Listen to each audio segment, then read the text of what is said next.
أعوذ بالله من الشيطان الرجيم. بسم الله الرحمن الرحيم. الحمد لله الذي أنزل على عبده الكتاب ولم يجعل له عوجا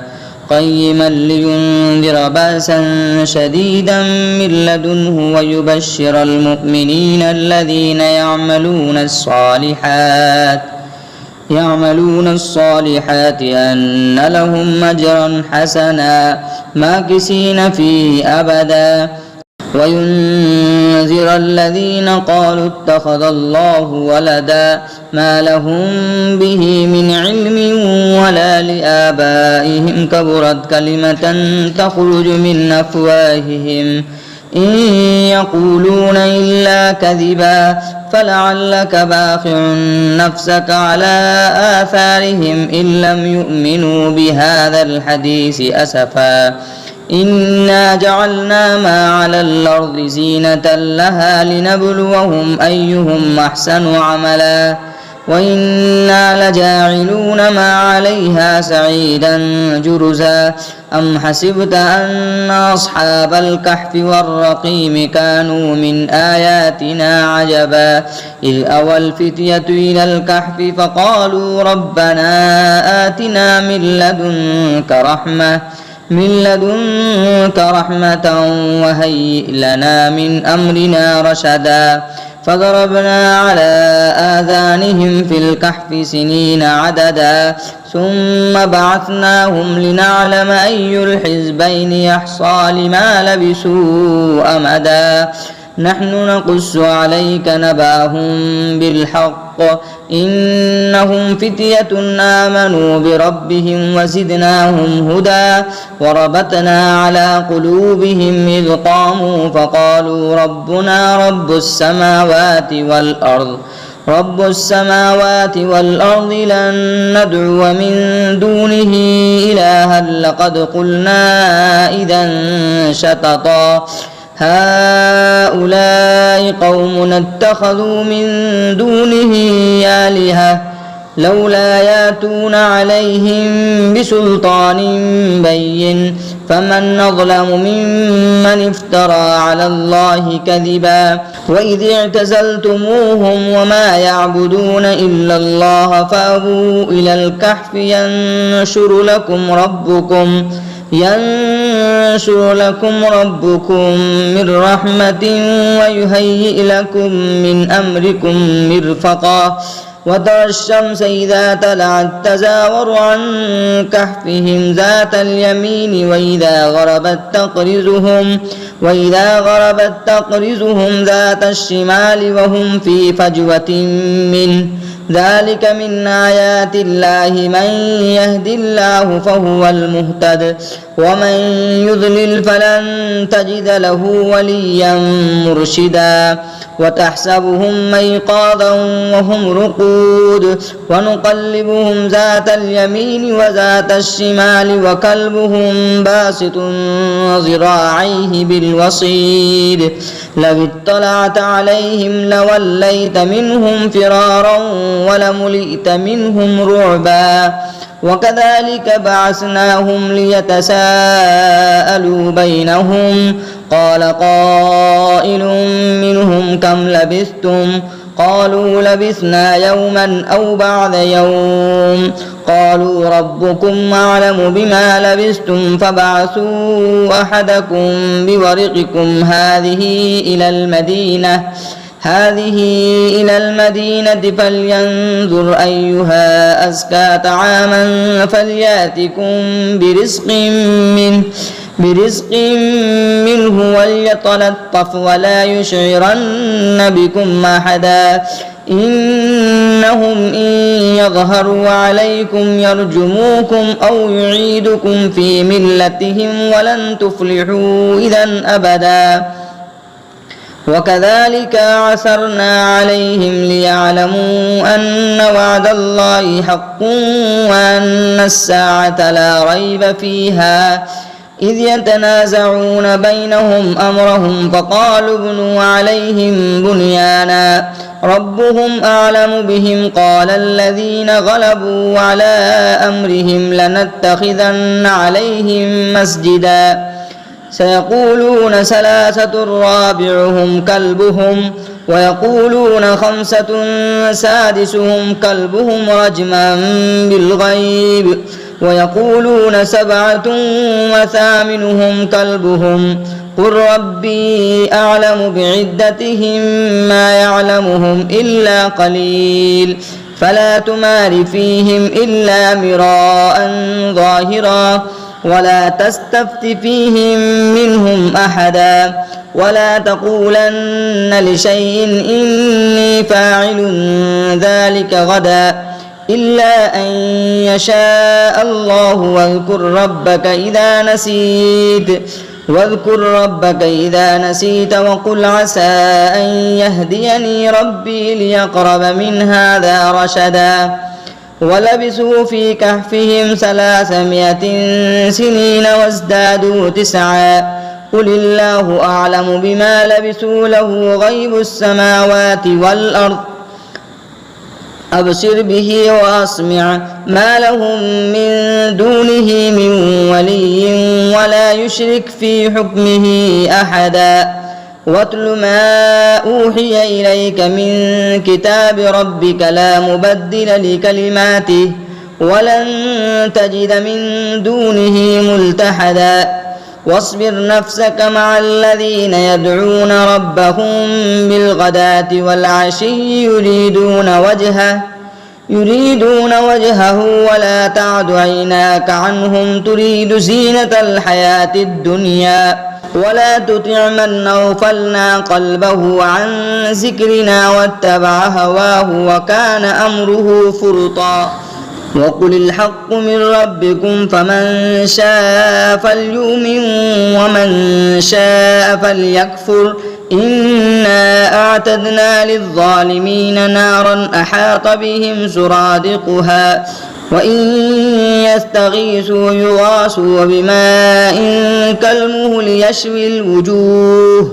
بئس الشراب وساءت مرتفقا إن الذين آمنوا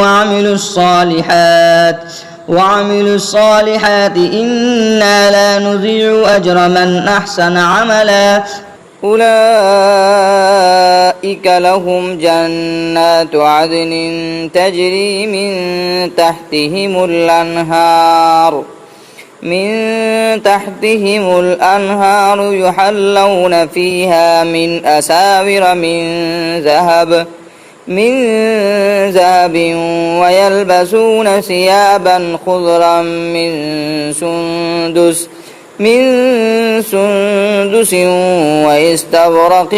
متكئين فيها على الأرائك نعم الثواب وحسنت مرتفقا واضرب لهم مثل الرجلين جعلنا لأحدهما جنتين من أعناب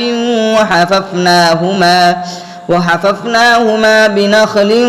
وجعلنا بينهما زرعا كلتا الجنتين آتت أكلها ولم تظلم منه شيئا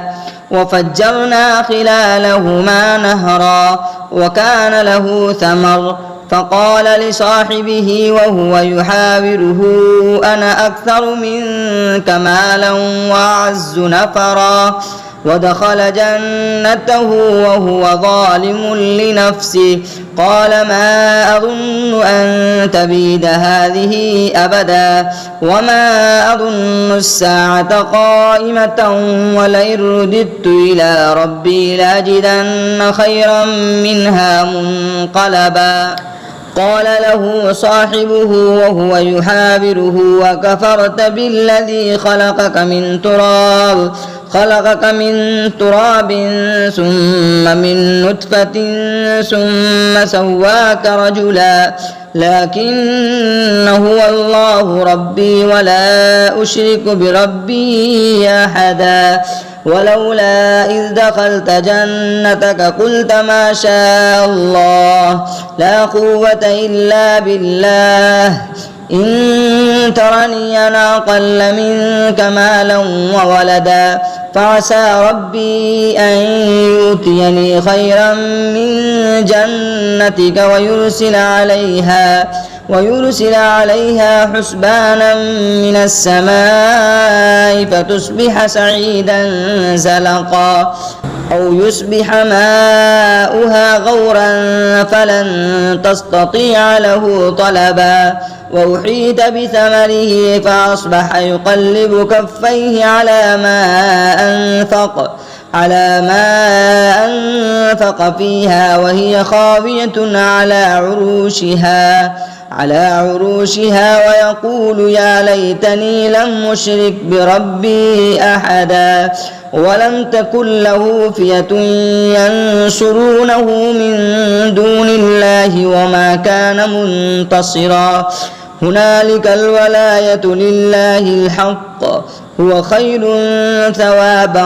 وخير عقبا واضرب لهم مثل الحياة الدنيا كماء إن أنزلناه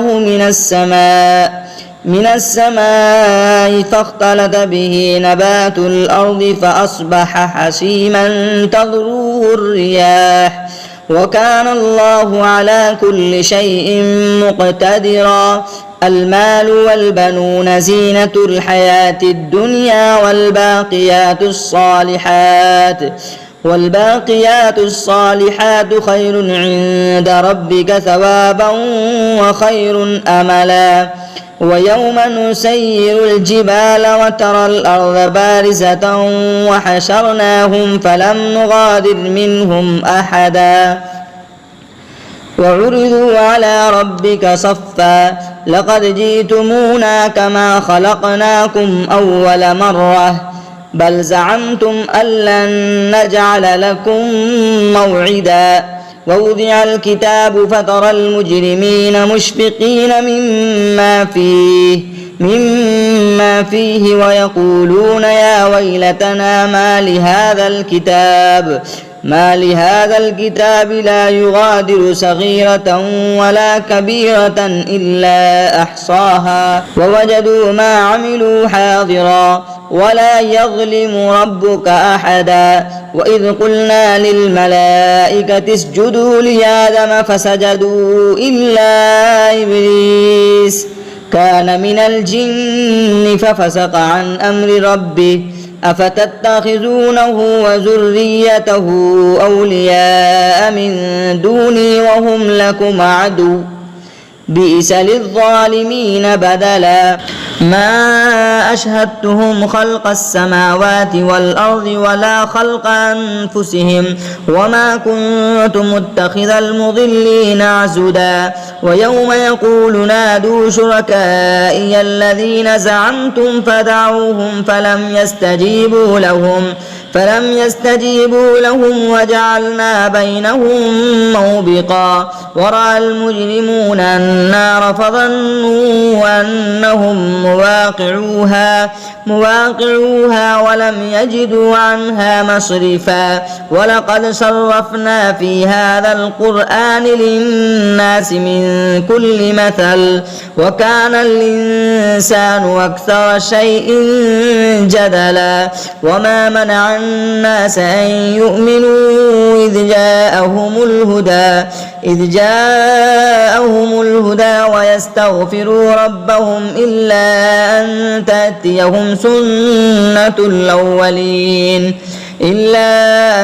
تأتيهم سنة الأولين أو يأتيهم عذاب قبلا وما نرسل المرسلين إلا مبشرين ومنذرين ويجادل الذين كفروا بالباطل ليدحضوا به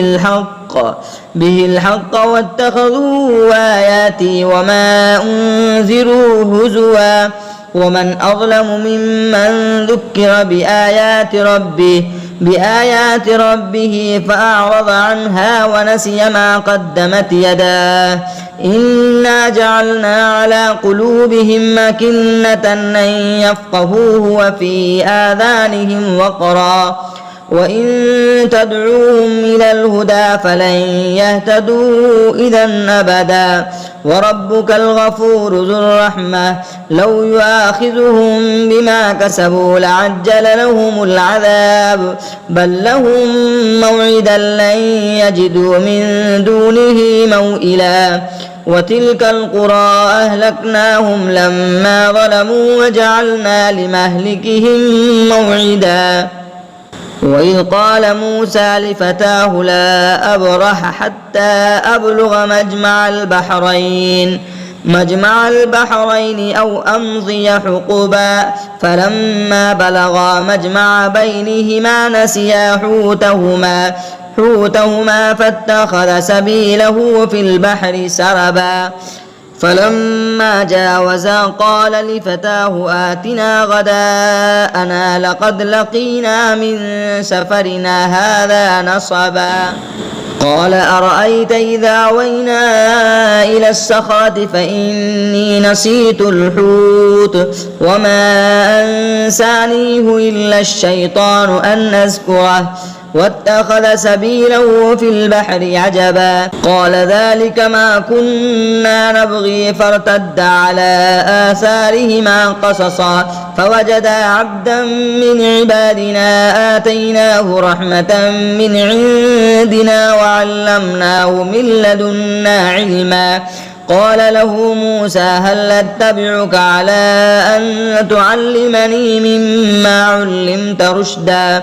قال إنك لن تستطيع معي صبرا وكيف تصبر على ما لم تحط به خبرا قال ستجدني إن شاء الله صابرا ولا أعصي لك أمرا قال فإن اتبعتني فلا تسألني عن شيء حتى أحدث لك منه ذكرا فانطلقا حتى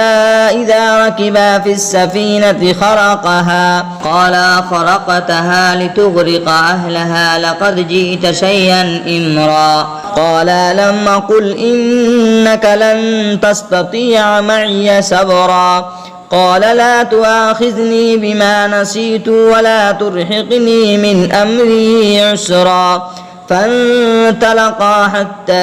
إذا لقيا غلاما فقتله قال أقتلت نفسا زكية بغير نفس لقد جئت شيئا نكرا قال ألم أقل لك إنك لن تستطيع معي صبرا قال إن سألتك عن شيء بعدها فلا تصاحبني قد بلغت من لدني عذرا فانطلقا حتى إذا أتيا أهل قرية استطعما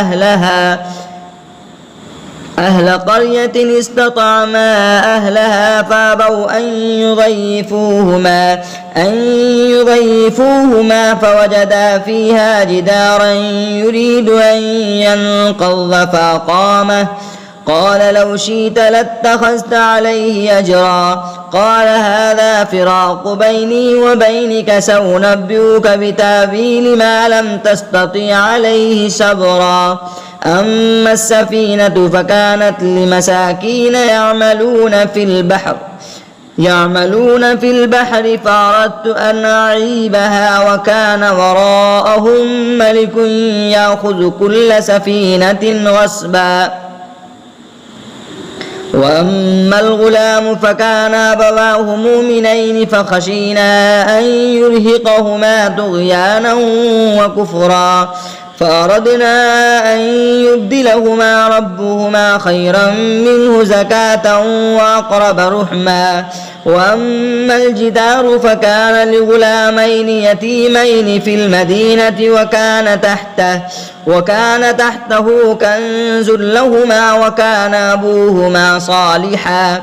فأراد ربك أن يبلغا أشدهما ويستخرجا كنزهما رحمة من ربك وما فعلته عن أمري ذلك تأويل ما لم تستطع عليه صبرا ويسألونك عن ذي القرنين قل سأتلو عليكم منه ذكرا إنا مكنا له في الأرض وآتيناه من كل شيء سببا فأتبع سببا حتى إذا بلغ مغرب الشمس وجدها تغرب في عين همية وجد عندها قوما قلنا يا ذا القرنين إما أن تعذب وإما أن تتخذ فيهم حسنا قال أما من ظلم فسوف نعذبه ثم يرد إلى ربه فيعذبه عذابا نكرا وأما من آمن وعمل صالحا فله جزاء الحسنى وسنقول له من أمرنا يسرا ثم أتبع سببا حتى إذا بلغ مطلع الشمس وجدها تطلع على قوم لم نجعل لهم من دونها سترا كذلك وقد أحطنا بما لديه خبرا ثم أتبع سببا حتى إذا بلغ بين السدين وجد من دونهما قوما لا يكادون يفقهون قولا قالوا يا ذا القرنين إن يأجوج وماجوج مفسدون في الأرض فهل نجعل لك خرجا على أن تجعل بيننا وبينهم سدا قال ما مكني فيه ربي خير فاعينوني بقوة نجعل بينكم وبينهم ردما آتوني زبر الحديد حتى إذا ساوى بين الصدفين قال انفخ حتى إذا جعله نارا قال آتوني أفرغ عليه قطرا فما استطاعوا أن يظهروه وما استطاعوا له نقبا قال هذا رحمة من ربي فإذا جاء وعد ربي جعله دكا وكان وعد ربي حقا وتركنا بعضهم يومئذ يموج في بعض ونفخ في الصور فجمعناهم جمعا وعرضنا جهنم يومئذ للكافرين عرضا الذين كانت أعينهم في غطاء عن ذكري وكانوا لا يستطيعون سمعا أفحسب الذين كفروا أن يتخذوا عبادي من دوني أولياء إنا أعتدنا جهنم للكافرين نزلا قل هل ننبئكم بالأخسرين أعمالا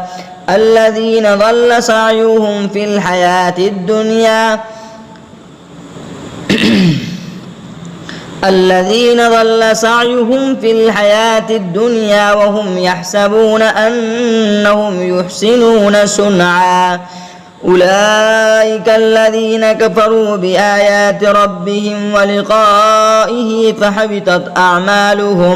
فحبطت أعمالهم فلا نقيم لهم يوم القيامة وزنا ذلك جزاؤهم جهنم بما كفروا واتخذوا آياتي ورسلي هزوا